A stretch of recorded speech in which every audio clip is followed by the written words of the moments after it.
जय श्री कृष्ण भक्तों, आपका स्वागत है भागवत महापुराण की इस गाथा में। हम दशम स्कंद का 22वां अध्याय का श्रवण किया है। वसुदेवं सुतं देवं कंसचारूरमर्दनं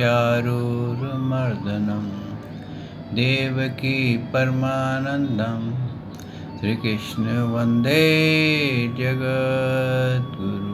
श्री कृष्ण शरणं गोपाल शरणं श्री कृष्ण शरणं गोपाल शरणं मेरे बाके बिहारी नंदलाल शरणं मेरे बाके बिहारी नंदलाल शरणं श्री कृष्ण शरणं गोपाल शरणं श्री कृष्ण शरणं गोपाल शरणं मेरे बाके बिहारी नंदलाल शरणं मेरे बाके बिहारी नंदलाल शरणं श्री कृष्ण शरणं गोपाल शरणं श्री कृष्ण शरणं गोपाल शरणं मेरे बाके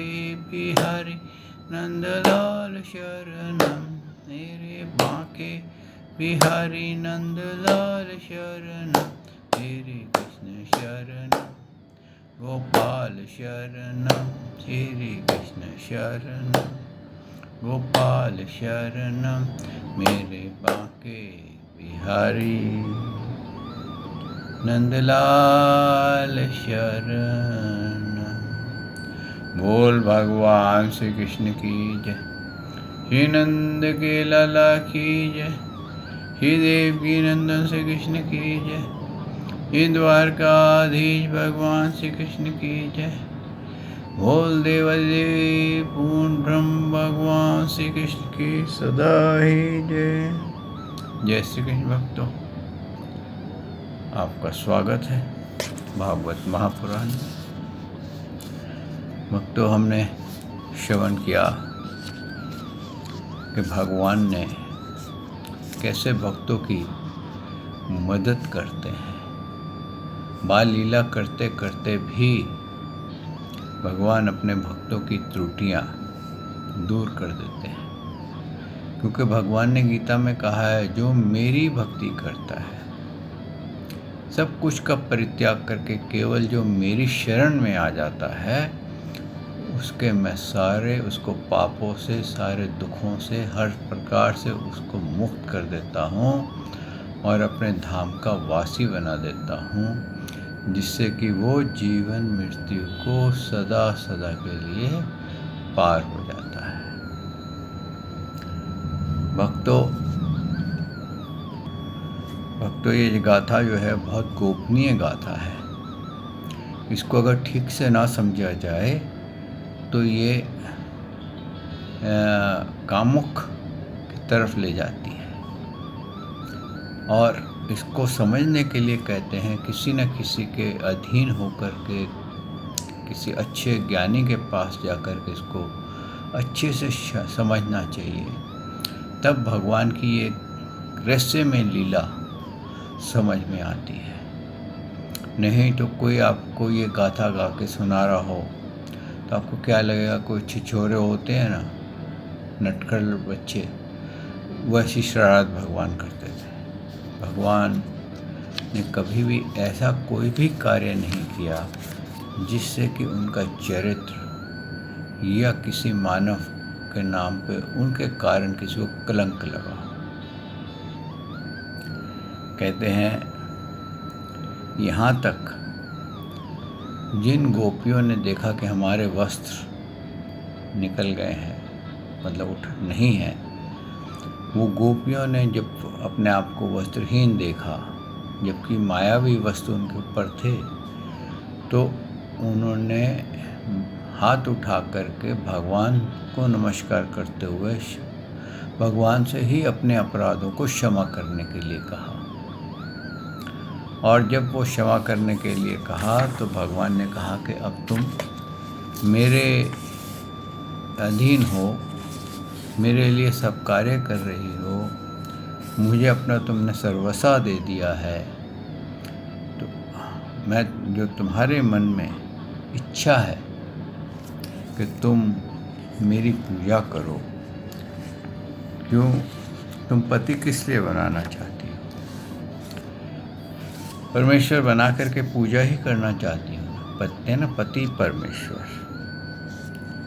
तो मैं तुम्हारा संकल्प जानता हूँ, तुम मेरी पूजा करने चाहती हो, मेरे चरणों का स्पर्श पाना चाहती हो, तो मैं तुम्हारे को वो मौका अवश्य दूँगा। तुम मेरी पूजा कर सकोगी, तुम मेरा स्पर्श प्राप्त कर सकोगी, और तुम्हारे मन में जो इच्छा थी कि मैं भगवान का आलिंगन करूं, उनके साथ बैठूं, उनके साथ नाचूं, गाऊं, विहार करूं, ठिठोली करूं, वो सब तुम्हें मैं मौका आने वाली शरद ऋतु को दूंगा। कहते हैं इसके बाद गोपियों की इच्छा नहीं भी थी वहाँ से जाने की।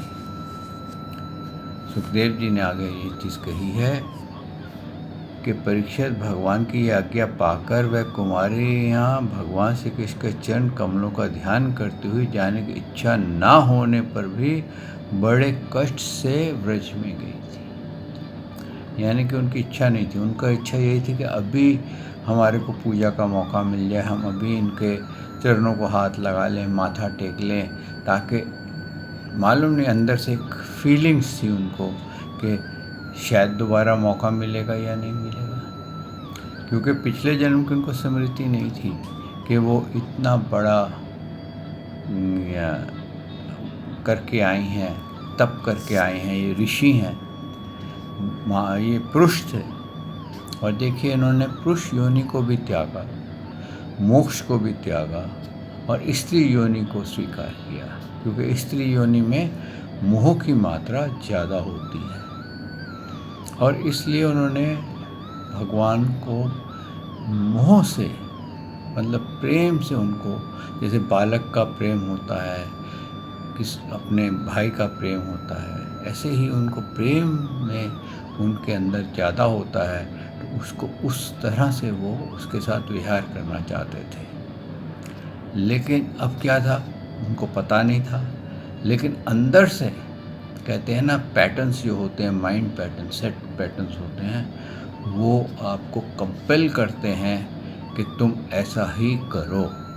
यानी कि भगवान को पकड़ लो, भगवान को जैसे उनकी इच्छा थी, जो वो सोच करके जब उन्होंने भगवान के धाम का प्रवेश से बाहर आ गई, मतलब प्रवेश कर रहे थे, और प्रवेश से ही वो उन्होंने वापस मानव योनि को प्राप्ति की।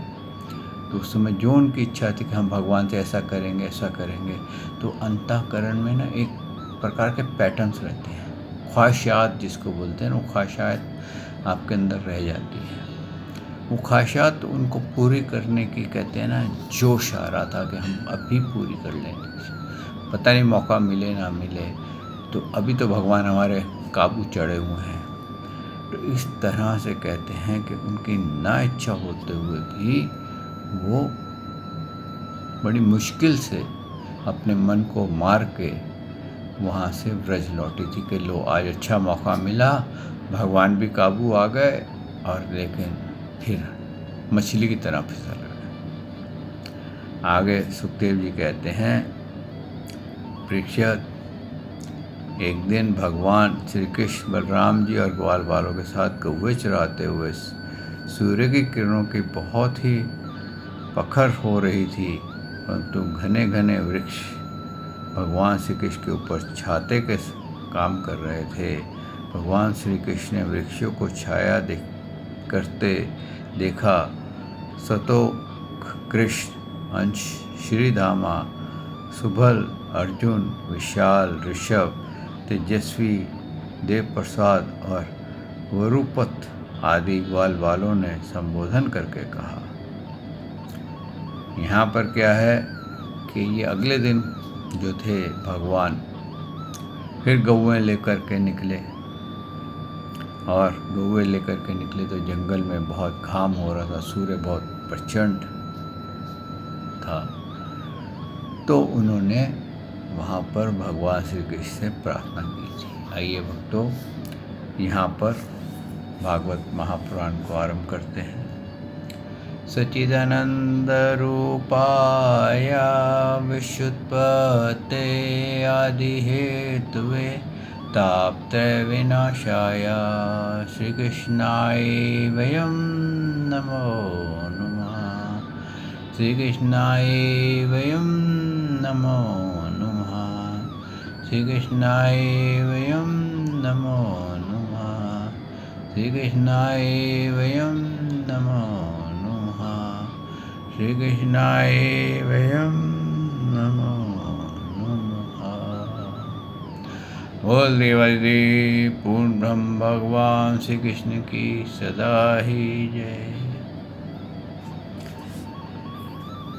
तो उन्होंने बालकों ने क्या कहा, मेरे प्यारे मित्रों, देखो ये वृक्ष कितने भाग्यवान हैं। इनका सारा जीवन केवल दूसरों की भलाई करने के लिए है। ये स्वयं तो हवा के झोंके, वर्षा, धूप और पाला सब कुछ सहते हैं, परंतु हम लोगों की उनसे रक्षा करते हैं। इस तरह से वो बातें कर रहे थे और उन्होंने कहा, मैं कहता हूँ कि इन्हीं का जीवन सबसे श्रेष्ठ है, क्योंकि इनके द्वारा प्राणियों को सहारा मिलता है, उनका जीवन निर्वाह होता है। जैसे किसी सज्जन पुरुष के घर से कोई याचक खाली हाथ नहीं लौटता, वैसे ही वृक्षों से भी सभी कुछ न कुछ मिल ही जाता है। ये अपने पत्ते, फल, फूल, छाया, जड़, छाल, लकड़ी, गंध, गोंद, राख, कोयला, अंकुर और कोपलों से भी लोगों की कामना पूर्ण करते हैं। मेरे प्यारे मित्रों, संसार में प्राणी तो बहुत हैं, परंतु उनके जीवन का सफलता इतने में ही है कि जहाँ तक हो सके अपने धन से, विवेक से, विचरण, वाणी और प्राणों से भी ऐसा ही कर्म किया जाए जिससे दूसरों की भलाई हो। वृक्ष दोनों ओर के वृक्ष नई नई कोपलें, गुच्छे, फल, फूल और पत्ते लद रहे थे। उनकी डालियाँ पृथ्वी को झुकी हुई थी।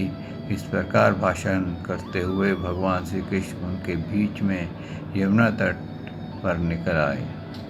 राजन, यमुना जी का जल बड़ा ही मधुर, शीतल और स्वच्छ था। उन लोगों ने पहले गौओं को पिलाया, उसके बाद स्वयं भी भरकर स्वाद जल का पान किया। वृक्ष जिस समय वह यमुना जी के तट पर हरे भरे वन में खड़ी स्वतंत्रता से अपनी गौएं चरा रहे थे, उसी समय कुछ भूखे ग्वाल वालों ने भगवान श्री कृष्ण और बलराम जी के पास आकर ये बात कही। क्या है भक्तों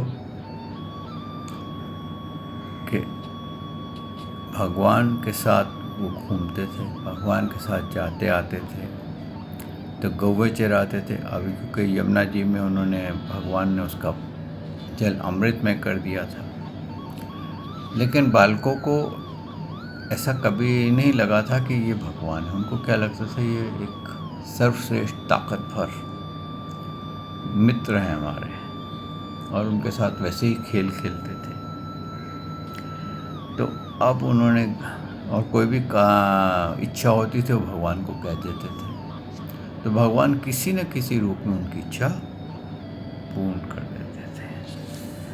आगे यहाँ पर 23वां अध्याय आरंभ होता है, यज्ञ पत्नियों पे कृपा।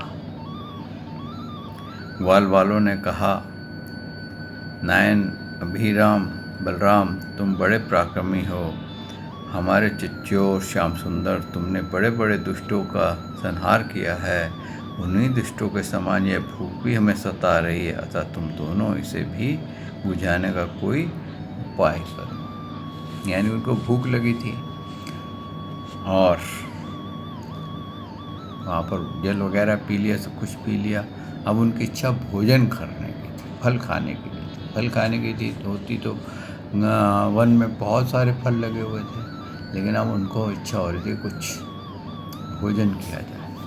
ये भी प्रभु ने ही उनको एक प्रेरणा दी थी कि तुम ऐसा कहो ताकि किसी का उद्धार हो सके।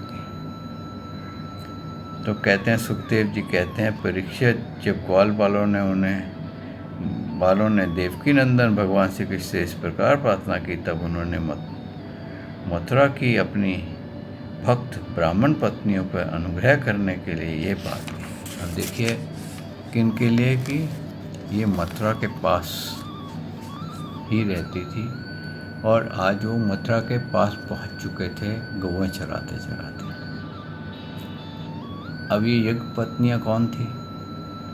ये वो गोपियाँ थी या वो ऋषि थे जिनको वृंदावन में स्थान नहीं मिला था और इनको ब्राह्मणों की, जो कर्म कांड में लीन ब्राह्मण थे, उनकी पत्नियां होने का सौभाग्य प्राप्त हुआ था। तो इन्होंने वो योनि ले ली थी कि हम कोई बात नहीं, हमारे अगर ब्राह्मण कर्म कांड करते हैं तो करे जाएं, और हमारे को जोर मारेंगे तो हम देखेंगे कैसे उसको करना है।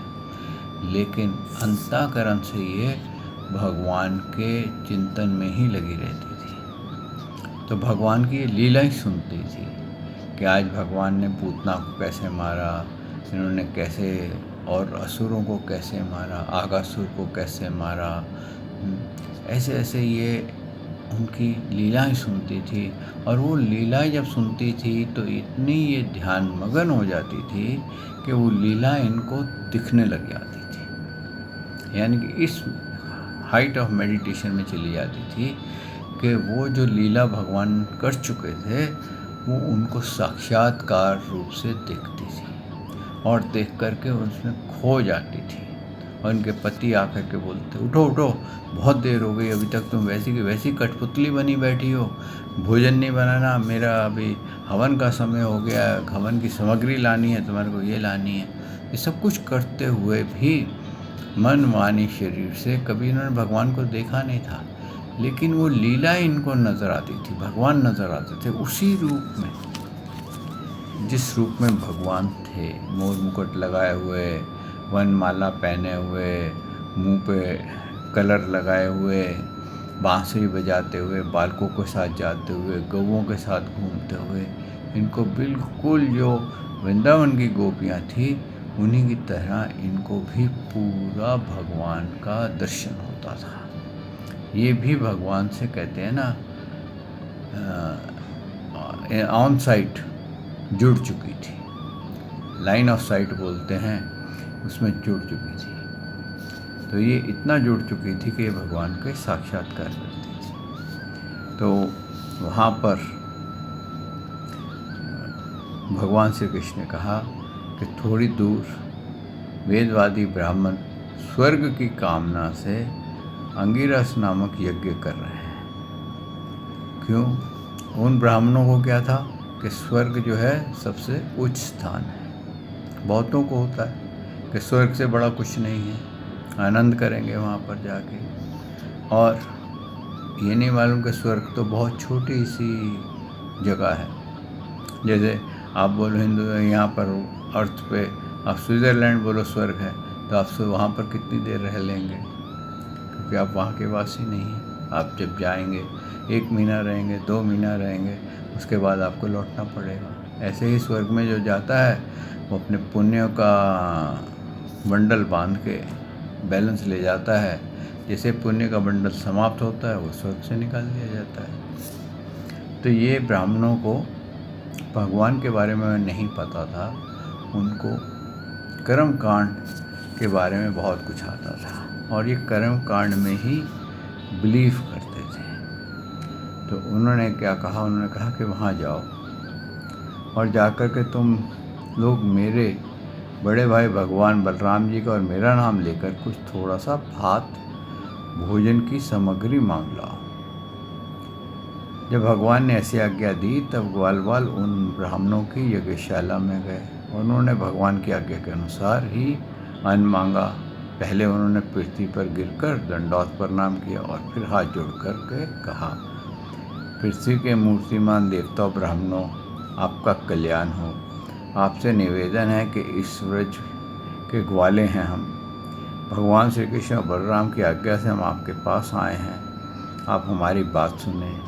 भगवान बलराम और श्री कृष्ण गौवे चराते हुए यहाँ थोड़ी ही दूर पर आए हुए हैं।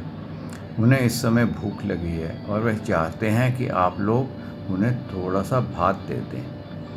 ब्राह्मणों, आपका धर्म का मर्म जानते हैं। यदि आपकी श्रद्धा हो तो उन्हें जन आर्थियों को के लिए कुछ भात दे दीजिए। यदि आपकी श्रद्धा हो तो उन भोजन आर्थियों को के लिए कुछ भात दे दीजिए। सज्जनों, जिस यज्ञ दीक्षा में पशु बलि होती है उसमें और श्रोत्र मणि यज्ञ दीक्षित पुरुष का अन्न नहीं खाना चाहिए। इसके अतिरिक्त और किसी भी समय किसी का भी यज्ञ के दीक्षित पुरुष का भी अन्न खाने में कोई दोष नहीं है। अब क्या था कि देखिए, ब्राह्मण का धर्म क्या है। जो रियल ब्राह्मण होते थे उनके यहाँ कोई भी भूखा आ जाए, वो भले खुद भूखे रह जाएंगे, लेकिन अतिथि को कभी बिना खाए हुए भोजन कराए हुए नहीं भेजते थे। वो भिक्षा लाए हों, भले उनके घर में एक रोटी हो तो एक पूरी रोटी अगर कोई ऐसे भिक्षा मांगे उसको दे देते थे। ये ब्राह्मण का धर्म होता था। तो उन्होंने क्या करा, उनके यहाँ आए, क्योंकि ये कर्म कांड में लिप्त थे, पूर्ण रूप से ब्राह्मण धर्म भी नहीं इनको अच्छे से आता था, और ये वैरागी भी थे, यानी कि सन्यासी टाइप के ब्राह्मण थे। तो भी इन्होंने ब्राह्मण धर्म को नहीं निभाया, और यज्ञ के अंदर अगर ये भगवान के लिए अन्न दे देते तो इनका कई गुना, यानी कि इंद्र स्वयं इनके चरणों में आकर के इनको ले जाता। लेकिन इनको इस चीज़ का पता नहीं था कि भगवान कौन है। ये तो सिर्फ इंद्र को और स्वर्ग को ही सर्वश्रेष्ठ मान बैठे थे। तो उन्होंने ऐसा कहने पर भी ब्राह्मणों ने क्या करा, अनदेखी कर दी। तो अब क्या हो गया, अब उन्होंने एक तो उन्होंने धर्म का उल्लंघन कर दिया। क्योंकि ब्राह्मण धर्म क्या है कि कोई भिक्षा मांगने आए तो उसको अपने खाने के लिए हो या ना हो, बचे या ना बचे, उसको ज़रूर देना चाहिए, उसको बैठा करके भोजन कराना चाहिए। लेकिन उन्होंने ऐसा नहीं किया। उन्होंने ना हाँ बोली ना बोली और अपना कार्य करते रहे, चुप रहे, मुँह से अपना मंत्र पढ़ते रह गए। और मंत्र पढ़ते रह गए तो ये बालक जो थे वापस बलराम जी के पास आए। तो उन्होंने फिर उनसे कहा कि श्री कृष्ण वो तो ना हाँ बोलते हैं ना बोलते हैं, भोजन तो बहुत बना हुआ है, इतना भोजन है कि हम 4 दिन खाते रहें तो भी समाप्त ना हो।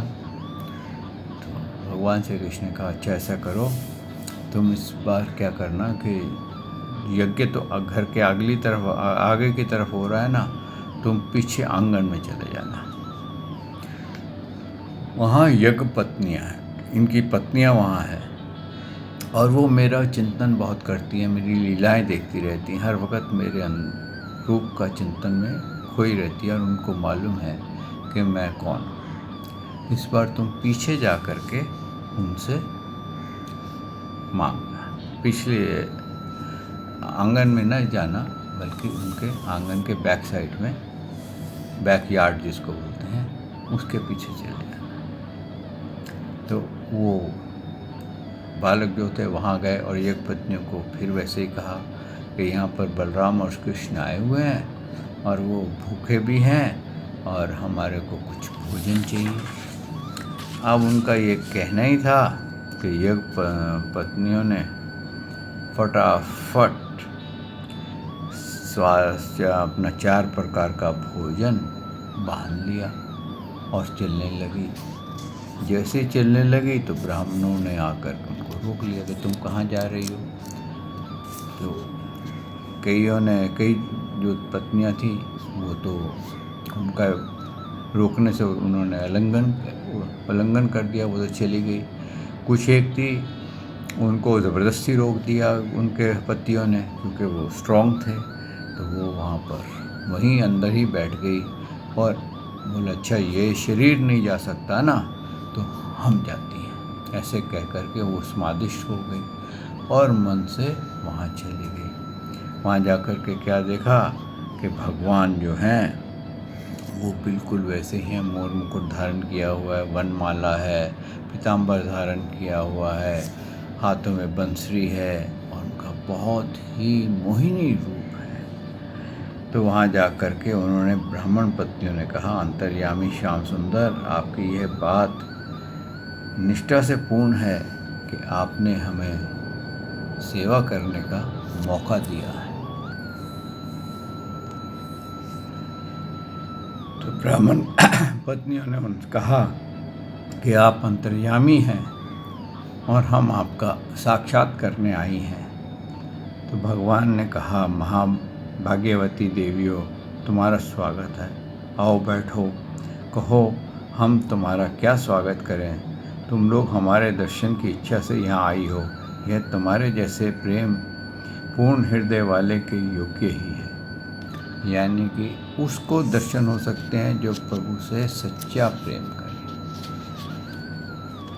अब इसमें वो गोपियाँ भी हैं जो अपने शरीर से तो वहाँ थी और वो आत्मा रूप से भगवान के अंदर आ गई थी, एक पत्नियाँ थी। इसमें संदेह नहीं है कि संसार में अपनी सच्ची भलाई को समझने वाले जितने भी बुद्धिमान पुरुष हैं वे अपने प्रियतम के समान ही मुझसे प्रेम करते हैं और ऐसा प्रेम करते हैं जिससे किसी प्रकार की कामना नहीं रहती, जिसमें किसी प्रकार का व्यवधान, संकोच, छिपाव, दुविधा या द्वैत नहीं होता। प्राण, बुद्धि, मन, शरीर, स्वजन, स्त्री, पुत्र और धन आदि की सांसारिक सभी वस्तुएं जिसके लिए और जिसकी सन्निधि से प्रिय लगती हैं, उस आत्मा से, परमात्मा से मुझे श्री कृष्ण से बढ़कर और कौन प्यारा है हो सकता है। इसीलिए तुम्हारे आना उचित ही है। मैं तुम्हारे प्रेम का अभिनंदन करता हूँ, परंतु अब तुम लोगों ने मेरे दर्शन कर चुके हो। अब अपनी यज्ञशाला लौट जाओ और तुम्हारे प्रति ब्राह्मण ग्रस्त हैं, वे तुम्हारे साथ मिलकर ही यज्ञ का पूर्ण कर सकेंगे। अब देखिए क्या है कि जो यज्ञ वो कर रहे थे ब्राह्मण, वो तभी पूर्ण होता था अगर बाद में आखिरी हवि के समय पत्नी साथ बैठेगी। लेकिन पत्नियां तो यहाँ हैं और उन्होंने उसको घर से निकाल दिया और कह दिया था कि अब तुम निकल जाओ यहाँ से, कभी मत आना यहाँ पर, तुम अगर हमारा बात नहीं मानती। और कुछ ऐसे हो गया था। तो उन्होंने ये बोला कि भगवान जो एक बार आपको प्राप्त कर लेता है उसे फिर संसार में नहीं लौटना पड़ता, और आप अपनी वेदवाणी सत्य कीजिए। हम अपने समस्त सगे संबंधियों की आज्ञा का उल्लंघन करके आपके चरणों में इसलिए आई हैं कि आपके चरणों में गिरी हुई तुलसी माला के अपने कोशों में धारण करें। स्वामी, अब हमारे पति, पुत्र, माता पिता, भाई, बंधु और स्वजन संबंधी हमें स्वीकार नहीं करेंगे, फिर दूसरे की तो बात ही क्या। वीरशिरोमणे, अब हम आपके चरणों में आ गई हैं और हमें किसी का सहारा नहीं है, इसलिए अब हम दूसरों की शरण में ना जाना पड़े, ऐसी व्यवस्था कीजिए। अब क्या था कि पहले ज़माने में क्या था, स्त्री एक बार घर से बाहर निकल जाए तो उसको माँ बाप, पति, कोई उसको स्वीकार नहीं करता था। और यहाँ पर इन्होंने यही कहा कि हम तो ज़बरदस्ती उनको छोड़ करके आ गई हैं, और उन्होंने भी कह दिया कि हमारा संबंध समा, तो अब हम कैसे वापस जाएं, हम तो आपके साथ संबंध हो गया। और जिसका भगवान से संबंध हो जाए उसका संसार के सारे संबंध समाप्त हो जाते हैं। तो भगवान ने कहा कि तुम फिक्र मत करो, जो मेरे को अपना मान लेता है उसको कोई भी संसार में किसी प्रकार से भी अस्वीकार नहीं कर सकता। मेरा भक्त हर वक्त स्वीकारनीय होता है, और तुम बेधड़क होकर के जाओ, वो बिल्कुल वैसे ही तुम्हारा स्वागत करेंगे। कहते हैं कि एक पत्नियाँ फिर वैसे ही वापस गई, और जैसे ही गई तो ब्राह्मणों ने ऐसा व्यवहार किया कि जैसे कुछ हुआ ही नहीं, कोई बात ही नहीं। और फिर उन्होंने अपनी पत्नियों के साथ मिल कर के उस यज्ञ को पूर्ण किया। आइए भक्तों, ये गाथा बहुत गहरी है और इसको समझना भी बहुत गहरे ही से है। कि भक्त को कैसे भगवान की प्राप्ति होती है, इस गाथा में उस चीज़ का रहस्य थोड़ा सा बताया गया है। और जो इसको समझ जाता है कि भगवान का जो चिंतन है, कहते हैं पूजा से बढ़कर ध्यान है, ध्यान से बढ़कर निष्काम कर्म करना है। और जो भगवान से निष्काम प्रेम करता है, परिशुद्ध प्रेम करता है, उसको भगवान की प्राप्ति हो जाती है। क्योंकि परिशुद्ध प्रेम करने वाले को कभी भी कोई कामना नहीं सताती और ना ही उसका कभी अपमान होता है।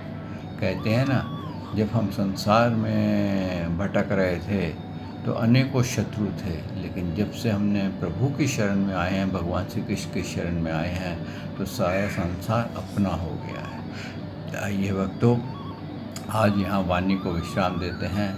कल प्रभु ने चाहा तो मैं आपकी सेवा में फिर हाजिर होऊंगा।